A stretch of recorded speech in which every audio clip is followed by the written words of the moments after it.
Olá, pessoal! Sejam muito bem-vindos a mais um episódio aí do MaíraCast. Hoje eu estou muito feliz porque é a primeira vez que eu estou tendo oportunidade para poder entrevistar, né, a pessoa assim, ao vivo, a cores.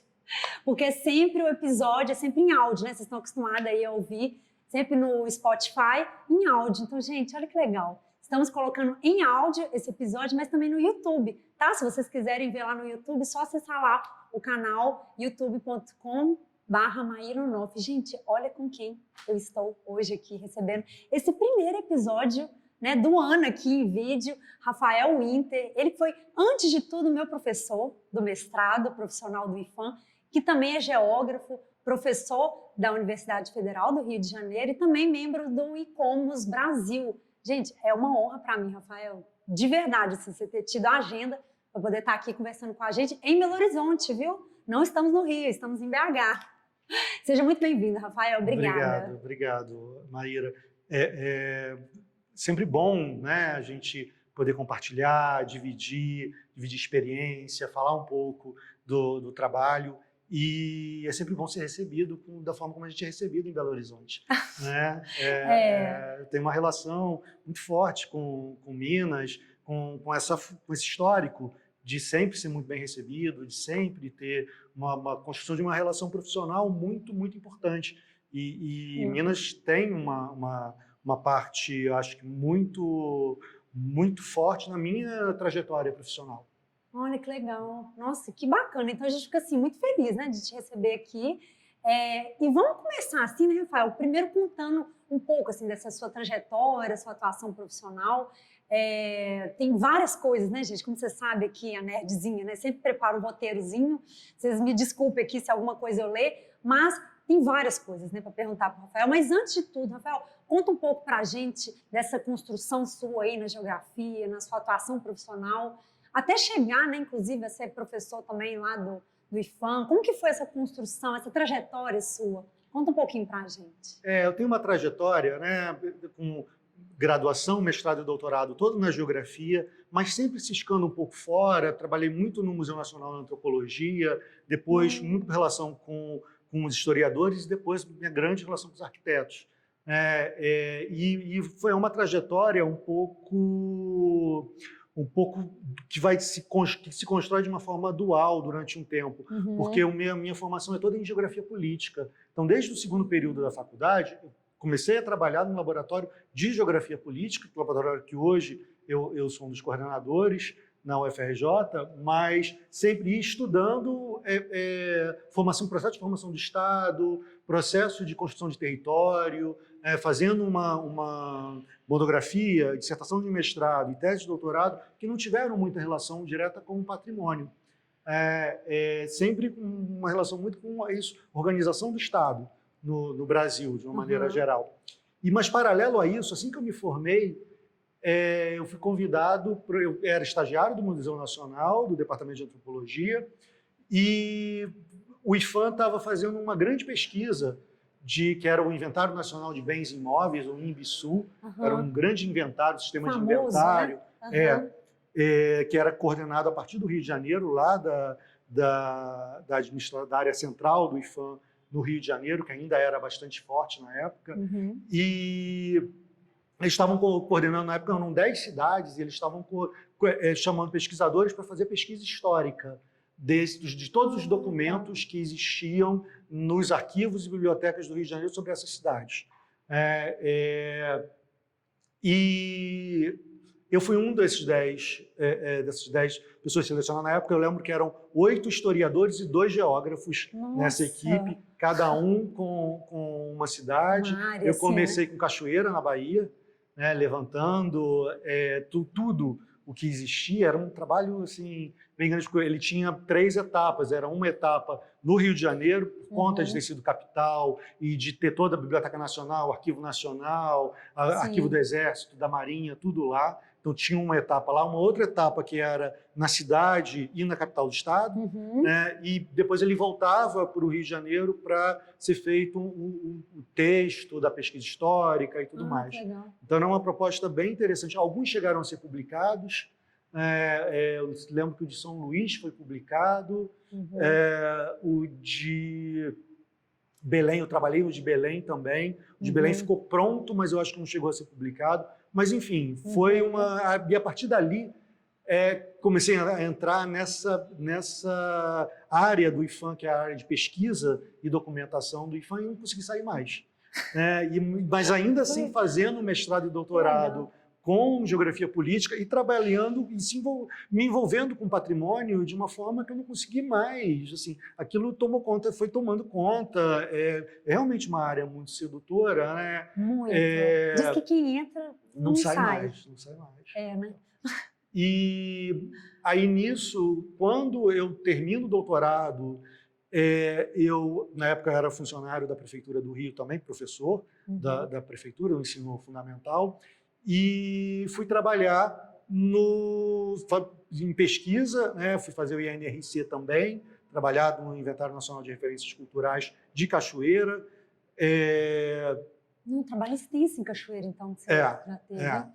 Foi. E aí a gente chegou a publicar lá. A grande questão ali era como discutir o território. A gente estava trabalhando muito com o Conselho de Território e era como discutir o território no inventário. Isso foi 2003, 2004, e a NRC começa a ser aplicada a partir de 2000, né, quando começa a política de patrimônio imaterial no IPHAN. Então era tudo muito novidade. A gente queria fazer uma aplicação crítica do INRC, né, e a grande questão era o território, né, era como problematizar o território na aplicação do INRC.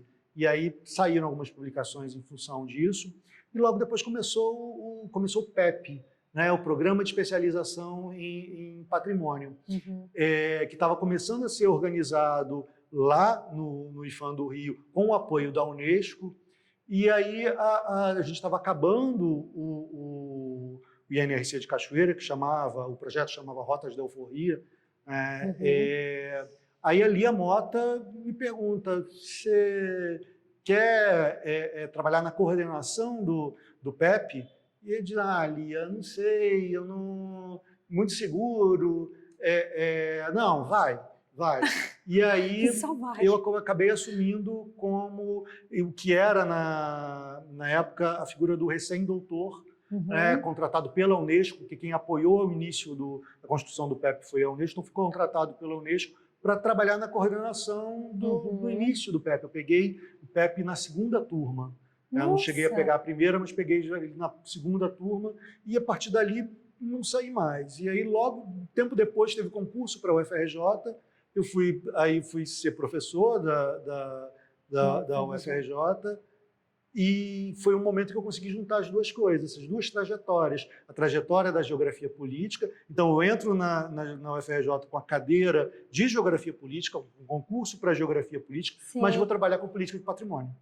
E aí inauguro lá essa linha de pesquisa sobre política do patrimônio e política da paisagem, porque naquela época também, por conta inclusive do PEP, eu já tinha me convertido para pesquisar a relação entre paisagem e patrimônio, foi ganhando um tamanho, né, a demanda em relação a isso, as questões que estavam aparecendo naquele momento, né, era uma novidade na área do patrimônio, a ideia de paisagem cultural, novidade entre aspas, porque depois a gente mostra como o IPHAN trabalhou com paisagem, existe o livro do tombo paisagístico, arqueológico, etnográfico e paisagístico, pensado lá em 37. Sim. Então o IPHAN tem uma trajetória não quer dizer que...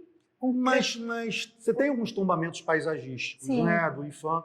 Só que a forma como o IPHAN trabalhou como paisagem é uma forma diferente, né? A gente tem aqui a Serra do Curral, aqui atrás da gente, que é bem um exemplo disso, né? Eu sempre uso como exemplo da concepção, da maneira como o IPHAN trabalhou. Ela é muito didático, né? Da concepção de paisagem que existia nos anos 50 e 60 para o IPHAN, que é de panorama.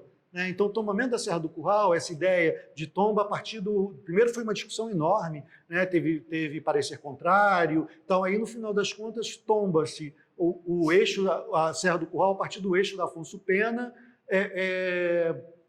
1.800 metros para a direita, 1.800 metros para a esquerda e só a vertente para Belo Horizonte. O lado de lá que se exploda. Isso. Porque é isso, né? A ideia de paisagem a partir daquilo que se vê, a partir daquilo que se vê do o que a Serra do Curral representa como vista para Afonso Pena, ponto. Que é uma concepção completamente diferente da concepção que a gente tem hoje de paisagem cultural. Então, o IPHAN, sim, trabalhou, mas isso foi mudando. E esse momento, 2003, 2005, 2006, foi o momento em que essa ideia de paisagem cultural começou a entrar no IPHAN, e aí todo mundo chegava, e era o momento também que começou o mestrado do IPHAN, na época era especialização ainda, então o programa de especialização... Antes de virar mestrado, né? E muitos alunos chegavam lá para a gente e lá, eu quero fazer um estudo, eu quero saber, na minha dissertação, no meu trabalho, eu quero saber se a Vila de Pescadores lá do Amazonas é uma paisagem cultural. E aí eu, como geógrafo, quicava assim, mas como assim você quer saber se é uma paisagem cultural? É uma paisagem cultural. Porque a concepção de paisagem cultural da geografia, que é criada lá no final do XIX, início do século XX, a partir dos geógrafos alemães, é de que a paisagem cultural é toda aquela paisagem transformada pela cultura. Então, ou seja, todas as paisagens são culturais. Então, a pergunta, se eu quero saber se isso é uma paisagem cultural, é uma falsa pergunta. Sim. E aí a gente sempre dizia, não, você quer saber se aquela vila de pescadores ela é passível de reconhecimento como paisagem cultural do IPHAN, patrimônio. Então é outra coisa. Mas são isso mostrava, né? bem diferentes. Isso mostrava que havia uma dificuldade de entendimento do que era paisagem cultural. Sim. E tem até hoje. E que ainda tem. Né? Ainda tem. A paisagem é o conceito, acho que da geografia, todos os conceitos espaciais, a paisagem, território, lugar, espaço. A paisagem é o conceito mais polissêmico, que tem concepções muito diferentes uma da outra dentro da geografia. Se você sai da geografia, vai para a arquitetura, vai para a arqueologia, vai para a história, são concepções muito diferentes. Então, eu sempre digo para todos os alunos assim, que querem estudar paisagem ou que estão lendo alguma coisa sobre a paisagem, a primeira pergunta é, o que você está querendo dizer quando você diz paisagem? Você tem que dizer a partir da onde, de que concepção, de que ideia. A ideia a partir da paisagem, da morfologia da paisagem. Então, a paisagem é um material ou é uma perspectiva a partir da simbologia da paisagem? A paisagem é o que está lá ou a paisagem é o que está aqui? E tudo são correntes muito distintas. Então, isso gera uma... Na academia, a gente pode ficar fazendo isso de maneira muito confortável e debatendo, né? E tal. Mas quando a gente vai para a política pública, a gente não pode ficar assim, porque quando você faz uma norma, uma regra e um modelo de ação, você tem que dizer, todo mundo tem que ler da mesma forma. E isso gera um problema. Esse tem sido o problema para todas essas iniciativas de paisagem, de chancela de paisagem, é um problema para a inscrição como paisagem cultural da Unesco, o Rio, Pampulha e outros, que as pessoas entendem o que é a paisagem de forma diferente. E aí a intervenção, o que pode e o que não pode é diferente, a intervenção é diferente, e isso gera um ruído e conflito, às vezes. Conflitos fortes nesses espaços políticos. Sim. Então, Rafael, você falando isso tudo, né, me fez pensar também da legislação, né, do IPHAN, da chancela da paisagem cultural, que também deve ser bem complexo esse entendimento, né, do que seja a paisagem cultural. E, voltando aqui um pouquinho, tem o laboratório, né, assim, o grupo de estudos e pesquisas em política e território, que é a Geopol. Tem alguma relação? Vocês trabalham um pouco disso lá também? Tem um pouco desse lance da chancela? Como vocês trabalham assim, nesse grupo? Então, a gente criou 2 linhas de pesquisa no laboratório, né, ao longo desses... Já estou na UFRJ coordenando, né, junto com a professora Iná, o laboratório foi minha orientadora, já há mais de 12, 13 anos. E ao longo disso a gente foi exatamente construindo, como trabalhar com a paisagem e com o patrimônio a partir da geografia política. E a gente foi desenvolvendo, aos poucos, uma ideia do que a gente está chamando de política da paisagem, que não é só a ideia da paisagem como objeto de política pública, mas é quando a paisagem ela é mobilizada por diferentes grupos em suas demandas e a mobilização da paisagem como um recurso político. Quer dizer, como é que determinados grupos institucionais ou da sociedade civil mobilizam a paisagem para conseguir alguma posição política, alguma demanda, e se colocar de maneira mais forte em determinadas demandas. Eu acho que E aí os primeiros trabalhos que foram sendo desenvolvidos ali foram, de certa maneira, abrindo esse campo. A primeira tese de doutorado que eu orientei foi a tese de doutorado do Dirceu Cadena, que hoje é professor na Federal do Ceará, foi sobre Cabo Verde, sobre como Cabo Verde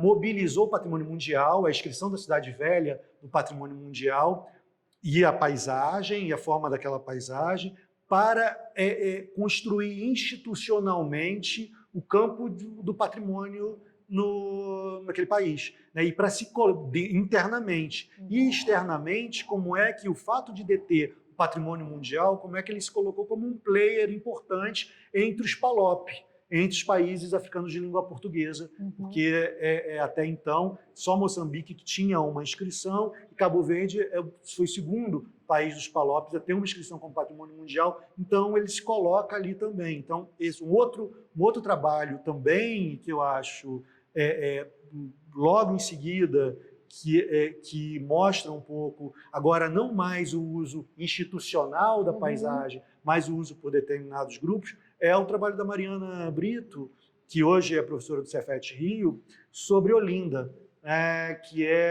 ela trabalhou com os grafites de Olinda. Olinda é uma cidade tombada pelo IPHAN, classificada como patrimônio mundial,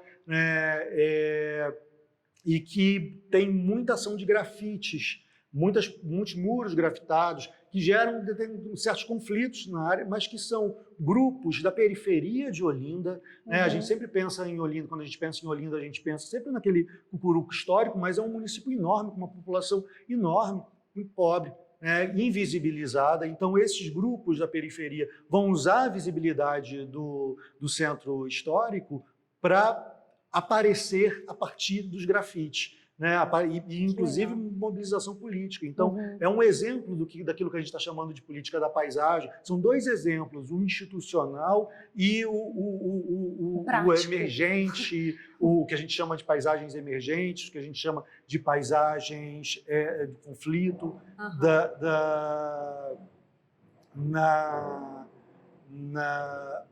no território, de uma maneira geral. Sim. Então, a gente tem construído ao longo do tempo essa ideia, tem um livro que vai estar saindo agora, eu espero mês que vem já, exatamente com esse título, Política da Paisagem, que reúne uma série de trabalhos da equipe que tem trabalhado com o Geopol, ao longo desse tempo todo, nesse desenvolvimento dessa ideia.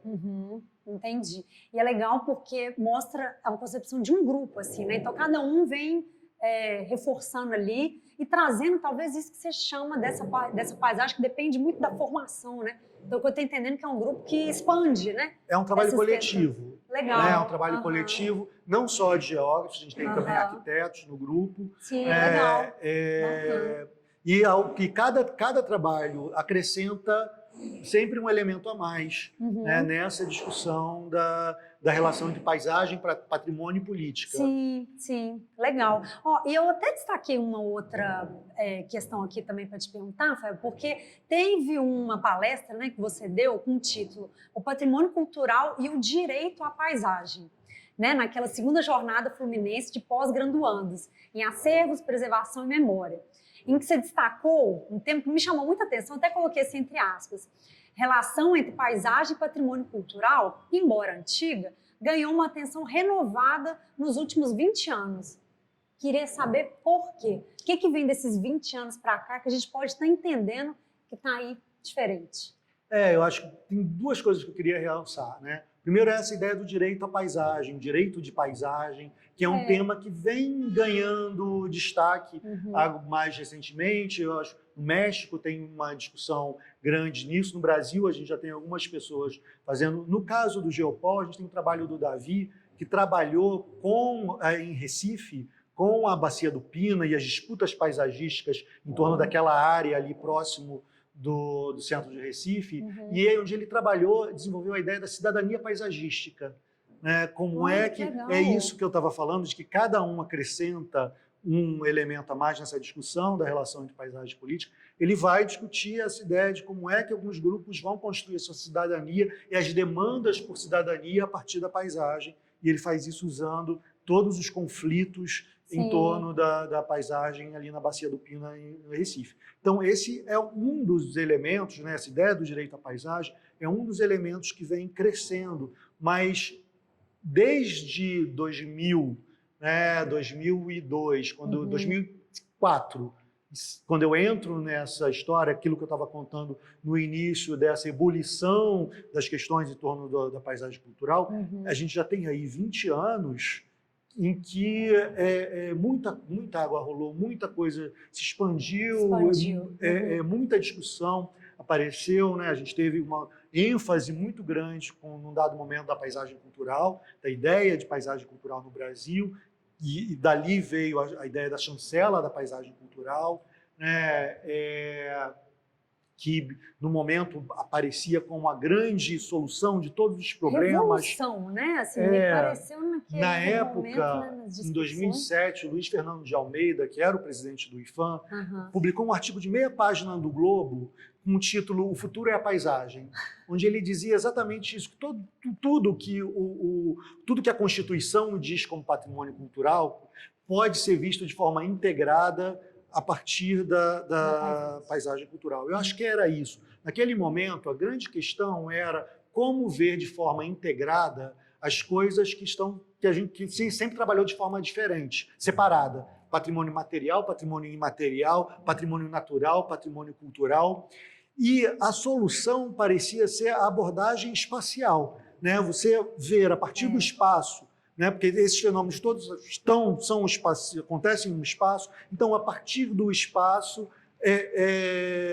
buscar essa integração. E aí o conceito de paisagem e de paisagem cultural apareceu como uma coisa muito sedutora, que queria integrar, mas que talvez, e eu acho que o texto da chancela, talvez ele peque um pouco, exatamente ao dizer que tudo é paisagem, ao dizer que a paisagem vai resolver tudo, e por várias questões não foi para frente. Não só, tem questões conceituais, né, essa ideia de total da paisagem, que traz problema, porque se a paisagem é tudo, ela é nada. Ela precisa ter uma especificidade, e teve problemas também num dado momento. Toda a equipe que estava trabalhando com isso, que estava se esforçando para desenvolver isso, foi desmobilizada do IPHAN, saiu por diferentes razões. O Fernando de Almeida saiu da presidência, o grande Carlos Fernando Delfim, que é o cara, né, história do IPHAN, que trouxe as questões de paisagem, se aposentou. Então teve a saída do Dalmo também, que era outra pessoa que sempre defendeu isso dentro do IPHAN. E aí, num dado momento, o IPHAN meio que coloca embaixo do tapete. E até o momento que eles têm a resolução de sobrestar todos os estudos. Tinham sido feitos vários estudos em diferentes estágios de andamento, mas a chancela, nenhum bem tinha sido chancelado através desses estudos. Acho que mostra um pouco o tamanho do desafio, né? E aí a paisagem vem ganhando força, ao mesmo tempo que a Unesco, que já trabalhava com essa ideia de paisagem cultural desde 92, em 2011 ela faz o documento, né, da paisagem urbana histórica. Esse para gente, Historic Urban Landscape, que a gente começa a chamar de rua aqui no Brasil. Inclusive, eu já recebi várias perguntas. Maíra, por favor, preciso dessas respostas, diferença. Antes de eu entrar aqui propriamente no e-commerce, que é um item também, né, assim, um assunto muito importante para a gente poder conversar. Eu queria muito, assim, você desse uma pincelada para a gente, Rafael, sobre esse assunto, assim, da paisagem cultural com essa paisagem. Então, são Histórica. ideias que vão resolver problemas, criadas para resolver problemas diferentes da Unesco. A tipologia de paisagem cultural ela foi criada para resolver um problema de nascença da Convenção do Patrimônio Mundial de 72, que é a separação de natureza e cultura. A convenção ela é toda montada de uma forma separada. A lista, os critérios naturais são esses, os critérios culturais são esses, as instituições, as organizações de avaliação são diferentes. Se você é patrimônio natural, você vai ser avaliado pela IUCN. Se você é patrimônio cultural, pelo ICOMOS. Tudo. E aí, lá pelo meio dos anos 80, quando a gente está falando de desenvolvimento sustentável e tudo mais, isso começa a incomodar muito a Unesco. E aí a Unesco, bom, então a gente tem que ver essa integração e tal. E tinha um outro problema também, que era um grande número de cidades, né? Era cidade, centro histórico, centro histórico, centro histórico, centro histórico. E aí, para resolver essas questões, a Unesco cria uma outra tipologia de inscrição, chama isso de paisagem cultural, para aqueles sítios nos quais o valor principal está na relação entre natureza e cultura. Então, uma inscrição de paisagem cultural da Unesco não quer dizer, veja, isso é diferente daquilo que eu estava falando lá no início da concepção de paisagem cultural dos geógrafos, que é toda a paisagem transformada pela cultura. Sim. A Unesco captura isso, mas transforma. Então, paisagem cultural são aquelas paisagens nos quais o valor principal está na relação entre cultura e natureza. Certo. E isso fecha. Né? Você vai ter uma descrição muito grande de sítios rurais, de populações tradicionais. Vai ter muita inscrição de sítio de vinho, por exemplo. Né? A Europa vai capturar isso para né? Poder se inscrever. Né?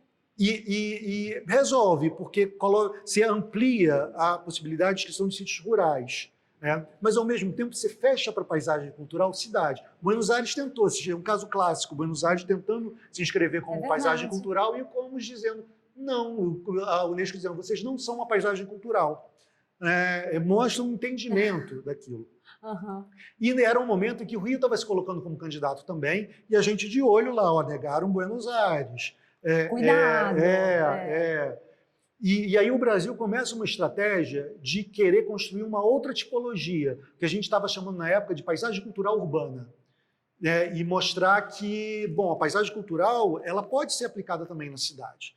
Ela não precisa ter essa ideia de que você tem que dizer a relação da natureza com a cultura. A paisagem cultural é uma paisagem moldada pela cultura, e começa um certo esforço nisso. Mas, ao mesmo tempo, alguns grupos, principalmente da Europa, começaram a discutir o que eles estavam chamando de paisagem urbana histórica. E a gente tinha um certo medo, na época, daquilo ser uma nova leitura, uma nova forma de trabalhar com o centro histórico, aquele centro histórico bonitinho, medieval e tudo mais, que a Europa... então estão fazendo isso. E a gente...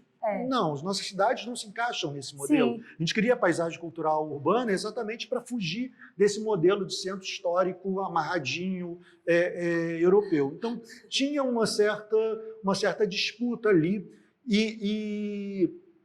Mas, no final, o Rio de Janeiro consegue a inscrição como paisagem cultural, muito, na verdade, negociando com o que a Unesco entendia como paisagem cultural. Então, as grandes áreas urbanizadas da cidade, de moradia da cidade, elas não estão no sítio, né? A inscrição do Rio de Janeiro é uma inscrição dos parques, principalmente, da cidade. Ou seja, tem umas escolhas estratégicas, então, nas áreas de perímetros. Toda a candidatura a patrimônio mundial é isso, como é que você encaixa uma narrativa dentro dos critérios da Unesco.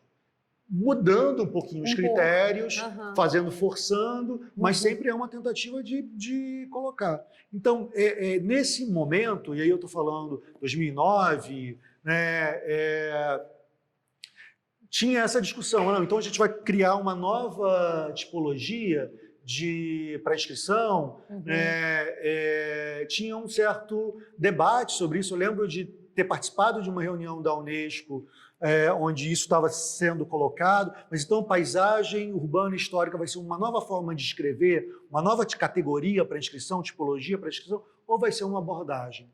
E aí, no final, acaba sendo o meio termo. O Brasil consegue a inscrição do Rio de Janeiro, a gente consegue ampliar um pouco essa ideia da paisagem cultural, tanto é que as inscrições aumentaram, vários sítios que não foram inscritos originalmente como paisagem cultural, estão sendo classificados como paisagem cultural pela Unesco, e ao mesmo tempo sai a recomendação de paisagem urbana histórica, que no final de contas a RUL, o que a gente chama da Historic Urban Landscape, não virou uma inscrição. Você não escreve nada na Unesco como paisagem urbana histórica, ela vira uma abordagem, uma forma de como trabalhar com o centro, com as cidades. Não necessariamente é patrimônio mundial, mas é um modelo que ela não tem nenhuma grande novidade. Se a gente lê a recomendação, ela não traz nenhuma grande novidade do que a gente já estava dizendo, do que já tem em outras cartas patrimoniais, mas ela junta tudo, com a força da Unesco, de como trabalhar. E aí tem alguns elementos importantes que ela traz, que evitar trabalhar o centro histórico como algo estanque, como algo... Você tem que pensar a cidade. Sim. Como um todo. Tem vários casos que estavam acontecendo que estavam mostrando isso. Clássico o caso de Sevilha, onde você tem um casco histórico ali, alguns prédios, e resolvem construir uma torre do lado de fora da zona, bem no limite da zona de amortecimento. E assim, o impacto visual que ela faz para o sítio é claro, mas ela está do lado de fora da zona de amortecimento, não dá para dizer nada. Se a gente, nessa forma antiga de trabalhar. E esses e outras questões que vão aparecendo mostravam que a cidade tem que ser pensada como um conjunto, como um todo. Sim. Então, o RUL coloca vários desses elementos. O outro que acho que hoje é um dos grandes calcanhares de Aquiles de todo o sistema Unesco é a participação. Se a gente lê as normas da Unesco, todos vão falar de que tem que ter participação, de que o patrimônio tem que partir da população. São pouquíssimas as inscrições de patrimônio mundial que fazem isso. No geral, isso é uma crítica, a gente fala muito do Rio de Janeiro, que foi todo de cima para baixo, mas isso é uma crítica mundial, que é uma candidatura toda feita de cima para baixo. Talvez uma das grandes exceções que eu conheço é o Valongo, o caso do Valongo no Rio de Janeiro também, que é uma demanda de vários grupos que a administração pública viu ali também um espaço de promoção do tal Porto Maravilha no Rio de Janeiro. Então, ali você teve uma confluência de interesses, mas você tem uma participação grande da população, de vários movimentos, desde o início. Inclusive contestando algumas das escolhas, tudo mais, mas tem essa participação. Mas, no geral, se tem de como você envolve a população no reconhecimento e depois na gestão, sempre é um grande problema para esse sistema do patrimônio mundial. E o RUL vem colocar exatamente isso, como trabalhar, como construir, como fazer esses inventários participativos, como desenvolver essas ideias, ele coloca isso como um dos pilares. Então, o RUL já é um avanço nesse sentido, mas eu acho que tanto o RUL quanto a paisagem cultural, eles têm um elemento central que é o pensar espacialmente. É o de como é que você pensa espacialmente. Você tem que pensar espacialmente. Daí, por isso, a categoria paisagem ela é mobilizada porque ela é o conceito espacial que é capturado para se trabalhar com isso.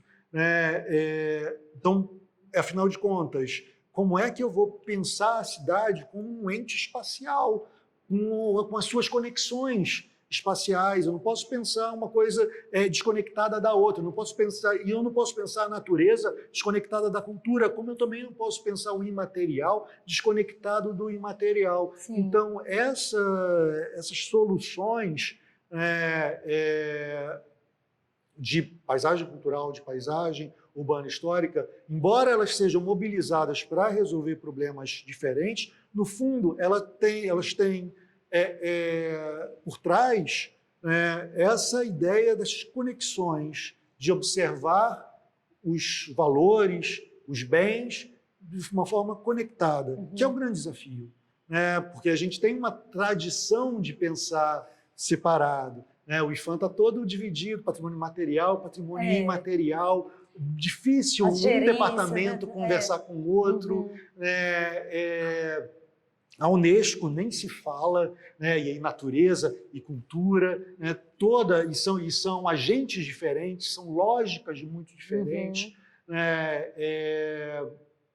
A Unesco tem, inclusive, a figura do sítio misto, né? Estou lembrando de outra inscrição no Brasil, que é de Paraty, Ilha Grande. São pouquíssimos os sítios mistos inscritos no mundo, né? E tentaram fazer Paraty paisagem, então, né? Paraty... Eu lembro de você ter falado Paraty isso rodou na vários, aula. né? Foram várias tentativas e erro, e no final eles conseguiram o mais difícil, que é o sítio misto. Por que o sítio misto é difícil assim? Porque o sítio misto ele junta as duas coisas. Veja, a paisagem cultural, ela busca juntar a natureza e a cultura mais valorizada a partir da cultura. A paisagem cultural, ela dentro do sistema Unesco, ela está inscrita como na categoria de patrimônio cultural. Por isso, inclusive, é só o ICOMOS que avalia. Quando é sítio misto, primeiro, você não precisa necessariamente mostrar a integração. Essa é a diferença. Então, você diz, a natureza é isso, então lá Paraty tem a Baía, a reserva ambiental lá e tem a cidade. Então, você tem essas coisas separadas, mas você tem que chamar a IUCN para avaliar e você tem que chamar o ICOMOS para avaliar. São duas lógicas muito distintas de avaliação. Então, a construção de um dossiê para sítio misto é algo realmente muito difícil, muito complexo, e as negociações que têm que ser feitas, porque não é só técnico, né?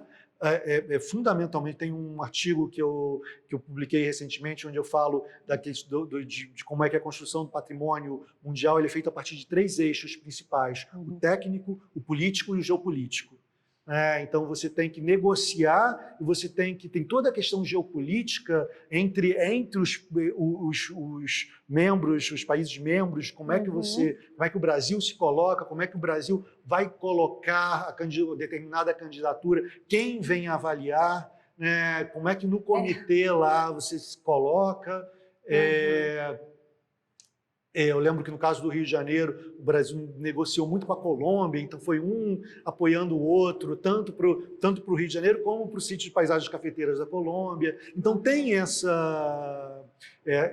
que é importante. Então, e no caso de Paraty, você ainda tem o desafio técnico de negociar a visão do mundo IUCN e a visão do mundo ICOMOS. Então tem que tirar o chapéu para essa construção dessa candidatura de Paraty da Ilha Grande, porque negociou com tudo isso e conseguiu finalmente tirar, acho que não sei quantos anos foram dessa tentativa de Paraty se inscrever como patrimônio mundial, e no final foi uma candidatura que incluiu os caiçaras, incluiu toda a Baía de Ilha Grande. É uma candidatura bem poderosa e complexa, nesse sentido, né? Inclusive, eu tenho uma conversa, um bate-papo com a Cândice, que ela detalha, né, técnica do IPHAN, ela detalha bem para a gente, né, sobre essa construção do trabalho em Paraty.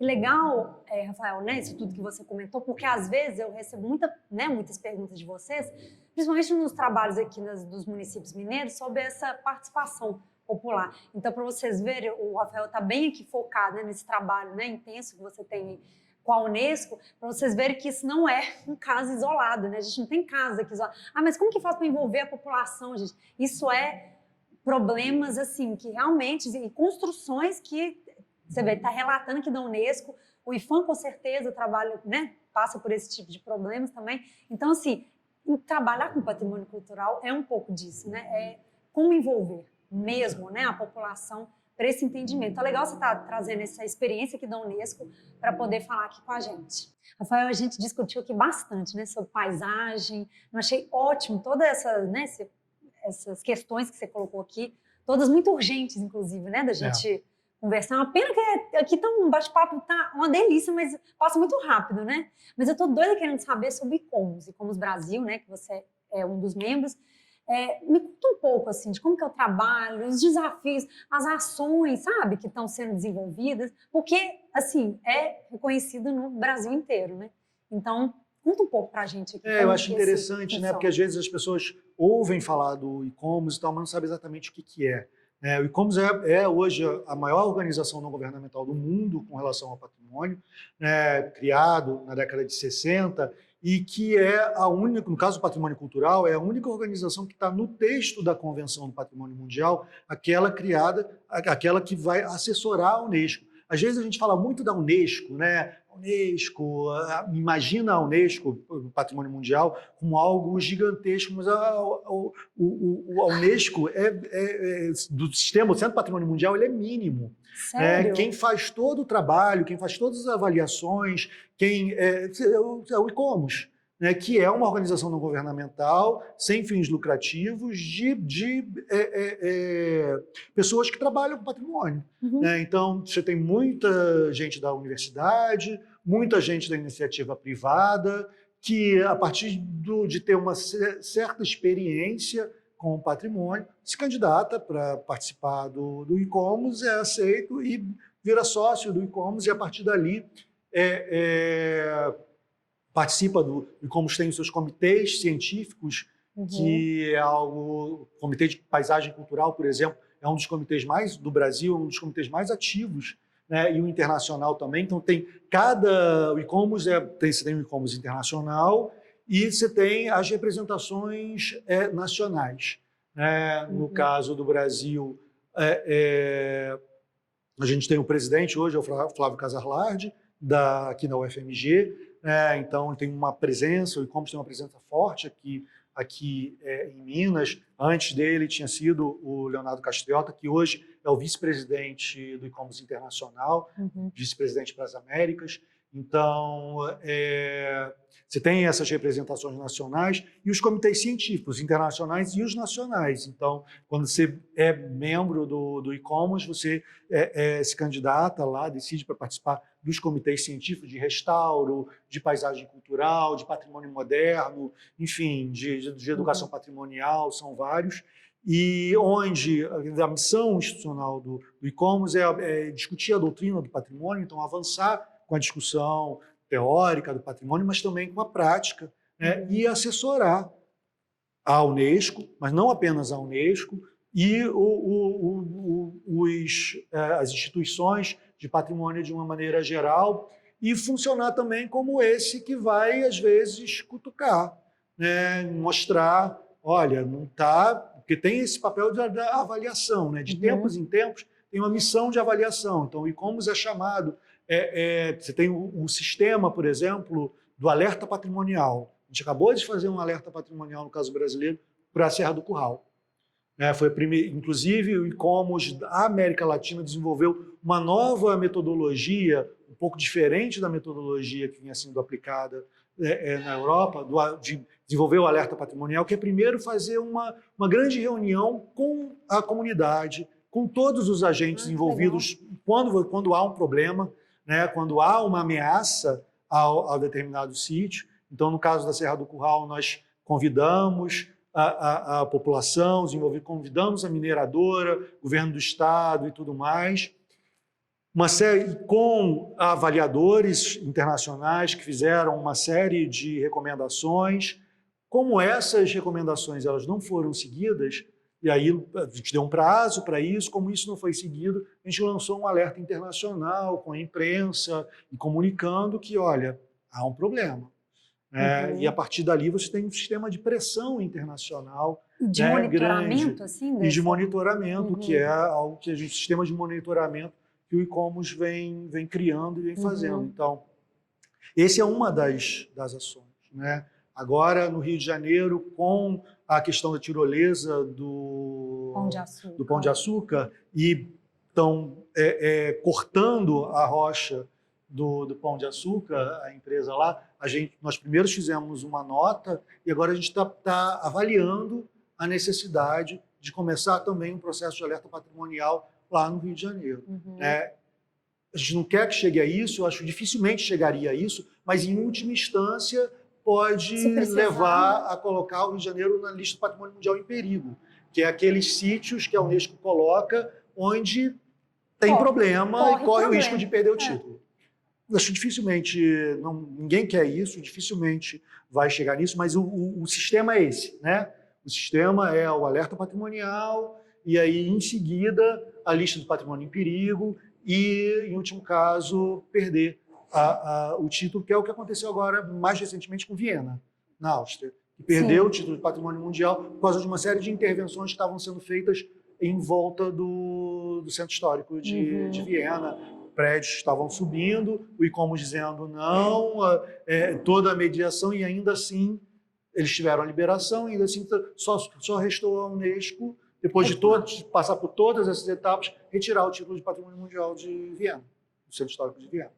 Uau. Então, mas a gente tem, e por isso que a gente tem defendido, por exemplo, os comitês gestores, né, o desenvolvimento de comitês gestores a partir do patrimônio mundial, mas comitê gestor de patrimônio não é para ser só de patrimônio mundial. Como a Unesco obriga, a gente está fazendo esse laboratório, e uma das grandes pautas do ICOMOS Brasil é o desenvolvimento dos comitês gestores. Né? Nós tivemos as primeiras iniciativas.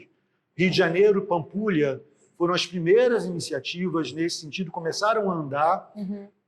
No governo Bolsonaro teve um decreto que proibiu todos os comitês gestores, então eles pararam de funcionar e agora estão começando a ser reinstalados. O do Valongo já foi instalado na semana passada, o do Rio de Janeiro já teve uma primeira reunião, e eu tenho notícias de que o da Pampulha também está se organizando para ser retomado. Então, são os espaços de diálogo, são os espaços, é o que a gente, na geografia política, se me permitem voltar para a geografia política, a gente chama de espaço político.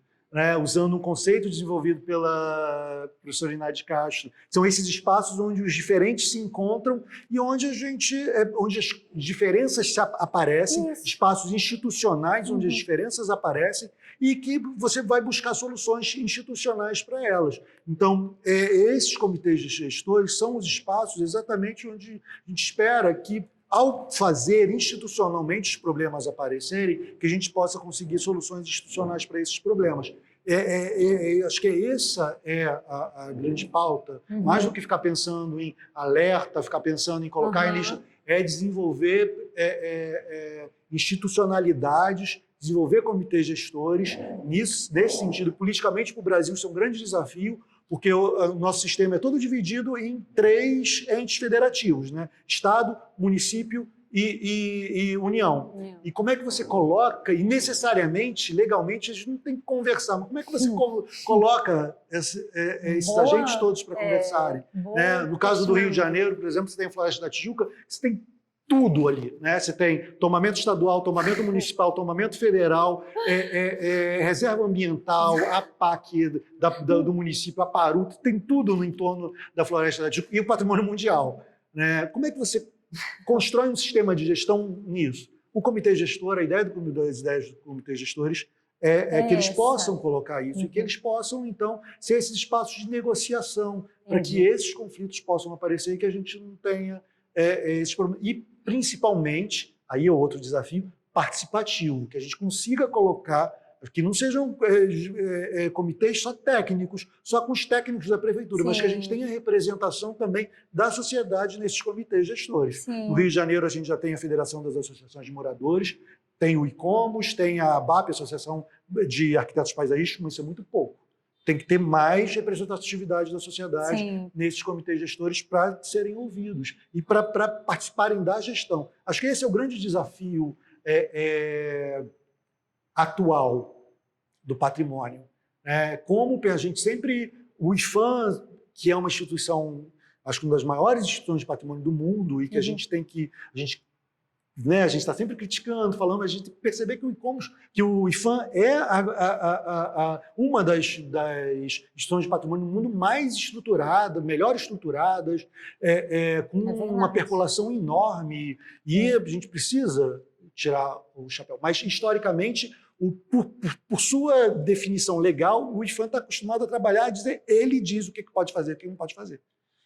né? E quando a gente vem com gestão participativa, e legalmente, inclusive, é o IFAM quem vai responder se alguma coisa der errado. Exato. E quando a gente vem com essa discussão de gestão participativa, é claro que isso mexe. O grande desafio agora nosso é esse, eu acho, do e-commerce e de como pensar o patrimônio de uma maneira geral, não só o patrimônio mundial, repito, a partir de uma gestão participativa desse patrimônio. Acho que para frente, acho que esse é um grande desafio. Sim, faço ideia. E também tem os eventos, né? A gente falou dessa questão. Tem vários eventos que eu mesmo já fui, inclusive, né? Assim, para quem não conhece, enfim, pesquisar aí no Google, né? Os eventos todos que o ICOMOS desenvolve, mas que acho que é legal, né? Você destacar aqui para a gente alguns. Inclusive vai ter alguns esse ano também, né? Que está aí sendo desenhado. A gente fala muito de participação, né? Mas o ICOMOS também, os simpósios científicos são esses espaços para o ICOMOS tanto apresentar aquilo que ele está fazendo, como também ouvir os simpósios científicos. E aí, as últimas gestões do ICOMOS Brasil têm desenvolvido sistematicamente, anualmente, os seus simpósios científicos, né? Que sempre tem sido feito aqui em Belo Horizonte. Nós íamos fazer o primeiro lá no Rio de Janeiro, no ano que veio a pandemia, e aí a gente estava com um simpósio todo já pronto. Todo, assim, super. A gente tinha conseguido teatro na Praça Tiradentes, a gente faz tudo no centro da cidade, vários espaços, aí veio a pandemia, a gente acabou fazendo virtual. Mas esse ano a gente já tem previsto, e eu já convido, vai ser aqui em Belo Horizonte, o simpósio científico do ICOMOS, que vai ser no final de julho, início de agosto, onde é aberto para todos aqueles que têm trabalhos com patrimônio apresentarem as comunicações nesses trabalhos, são espaços de diálogo. Em breve, né, a gente vai estar soltando a primeira circular e com a convocação para esse. E acho que o outro espaço, que aí não é só o ICOMOS, é uma iniciativa muito mais da UFMG, mas que o ICOMOS também é associado, que são os simpósios de paisagem cultural. Já tem mais de 10 anos do simpósio de paisagem cultural, patrimônio e projeto, organizado aqui na UFMG, que é o grande simpósio que acompanhou exatamente esse desenvolvimento da ideia de paisagem cultural e todos os problemas de paisagem cultural no Brasil. E a gente vai ter a realização de mais um esse ano, em setembro. Então, também, em breve, uma circular saindo, e eu já convido a todos os interessados em paisagem a participarem, a proporem trabalhos e virem para Belo Horizonte. Vai ser lá no Campus Pampulha, tem uma infraestrutura maravilhosa para isso, de evento.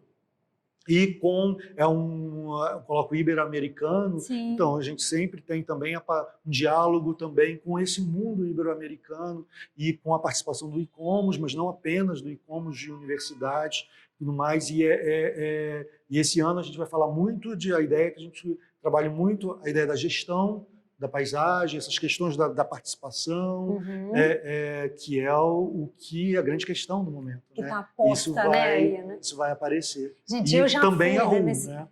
Isso. Eu já fui nesse simpósio, né, que o Rafael está aqui falando, é realmente bem interessante. E o mais legal é isso, né, essa atenção que você chamou de ser ibero-americano, porque a gente vê outros exemplos do que o resto da galera está fazendo, inclusive para ajudar nas nossas, né, questões aí, em relação à paisagem, tá bem legal.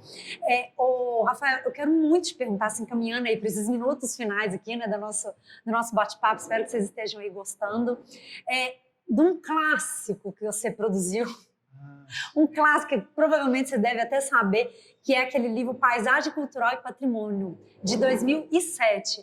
Até hoje eu recebo muitas perguntas relacionadas a esse livro, que eu sei que está desatualizado, mas que é muito consultado ainda hoje. E que foi feito lá na época ainda do Pepe, né? Que ele até comentou aqui antes, né? No começo aqui do nosso episódio. Me conta um pouco aí das suas produções acadêmicas, para onde você está caminhando aí, suas bibliografias. Aqui, eu já até guardei meu telefone, então não tenho mais perguntas. Tá bom. Fique à vontade. Não, é para a gente terminar mesmo.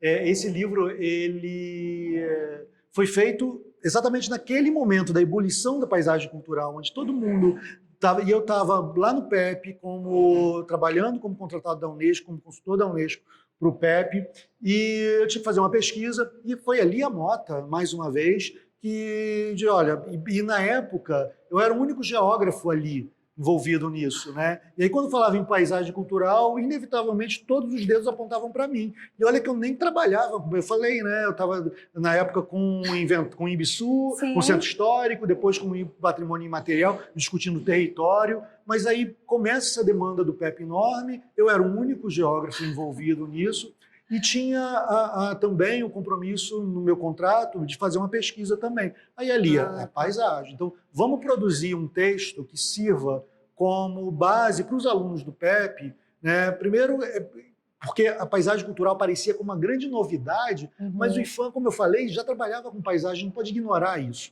A gente não pode ignorar também toda a teoria de paisagem cultural, da geografia, que existia desde o século XIX, no final do século XIX. Sim. Então, esse livro ele serviu no momento, no contexto, naquele contexto, para isso. Então, ele trazia a teoria da geografia um pouco, muito para exatamente, principalmente para quem não é geógrafo, né, sobre paisagem, trazia a experiência da Unesco, como é que a Unesco construiu a ideia de paisagem cultural até aquele momento, tinha construído, e trazia a experiência do IFAM, que eu acho que isso é o mais legal desse livro, que é um trabalho de arquivo e nos processos tentar entender como é que o IFAM tinha trabalhado para mostrar que havia um trabalho com paisagem, né, primeiro tombamento de paisagem lá do Jardim Botânico do Rio de Janeiro, que mostra um perfil do que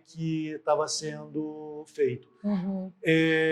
Mas de lá para cá muita água rolou, né? Muita coisa esse livro é de mudou, 2007, exatamente, né? exatamente. Apesar de que ele é muito consultado, ele ainda né? hoje é o meu trabalho mais citado, né? Talvez porque seja um livro, uma publicação do IFAM, que tem um peso, está disponível online. A gente ganhou, vocês, né, alunos, né? Mas eu tenho esse livro lá na minha casa, eu uso de consulta ele para várias questões.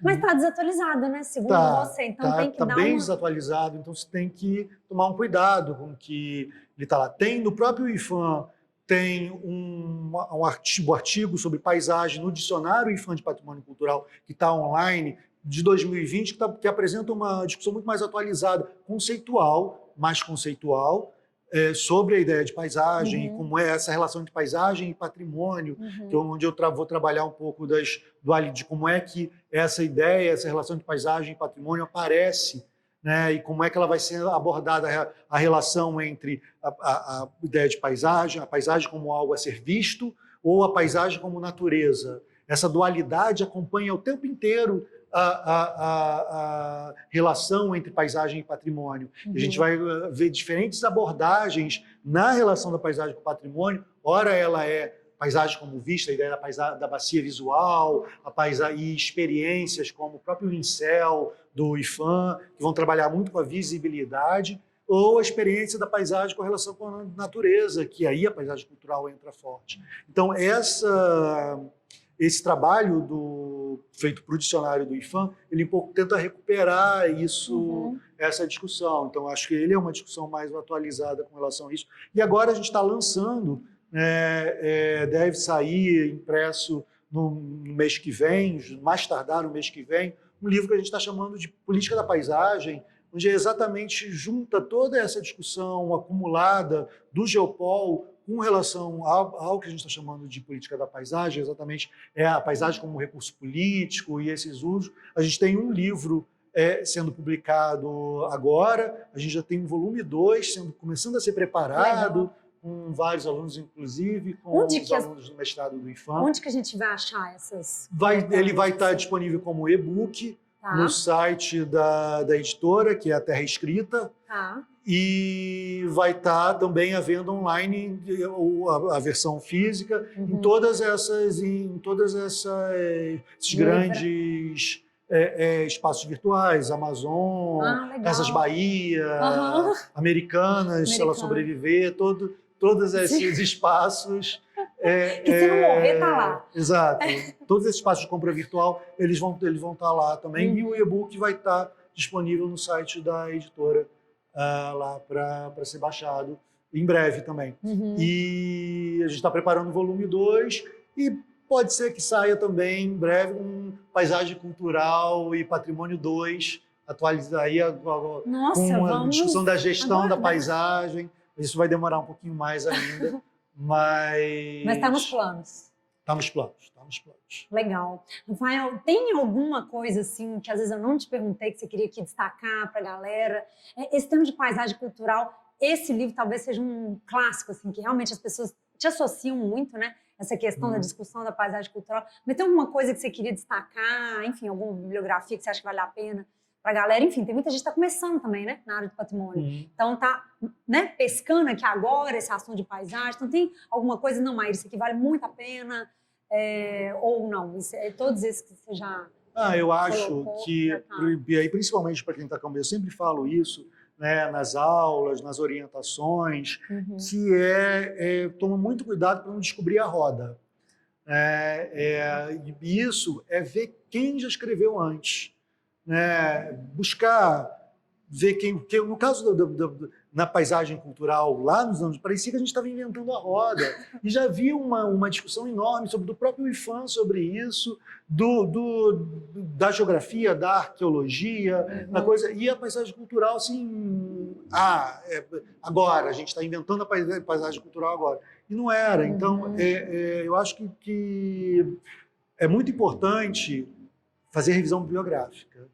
Para começar qualquer trabalho, eu acho. E aquela dica que todo orientador dá, né? Você pega um artigo, vai nas referências bibliográficas dele, dali você vai buscar as referências bibliográficas, dali você vai fazendo uma rede, e aí você descobre assim, o que está sendo feito. A paisagem, por exemplo, tem uma infinidade de artigos sobre paisagem, o que é a vantagem e a dificuldade. Sim, o desafio. Exatamente, para poder saber qual que é o recorte, né? Exato. Esse é o grande desafio. Mas, ao mesmo tempo, é o grande barato, né? Que é de você ir buscar, de você ir estudar, de você tentar entender e se colocar. E a partir do conhecimento do que já foi feito, você começa a querer se colocar ali. E é assim que a coisa que a gente vai andando, é assim que a gente vai contribuindo. Então, eu acho que é isso, né? Buscar, e a gente tem no Brasil hoje, eu acho que o mestrado do IPHAN é algo formidável, né? É uma das experiências, das iniciativas do IPHAN dos últimos anos, mas eu acho revolucionárias e do campo do patrimônio, porque ele mexe com formação, ele mexe com pessoas que vêm para cutucar o próprio IPHAN, e aí tem conflito, mas tem avanço. Você tem hoje, ao longo desse tempo, primeiro como especialização e depois como mestrado, um acúmulo de iniciativas e das pessoas saindo dali, indo trabalhar com patrimônio. Você é um exemplo disso, né? E vários que já antes de terminar o mestrado do IPHAN já estão entrando como chefe de escritório técnico. No IPHAN, trabalhando. Verdade. E aí começam então, e com uma formação, né? Então eu acho que é isso, né? Buscar esses espaços. Tem outros, a gente tem uma quantidade grande hoje de mestrados profissionais em patrimônio, tem vários, né? A Fiocruz tem um, não vou ficar listando aqui, que eu vou acabar esquecendo, mas tem muitos mestrados profissionais em patrimônio. Tem muitos acadêmicos, e você não precisa estar num mestrado ou num doutorado especificamente de patrimônio para estudar patrimônio. Você pode.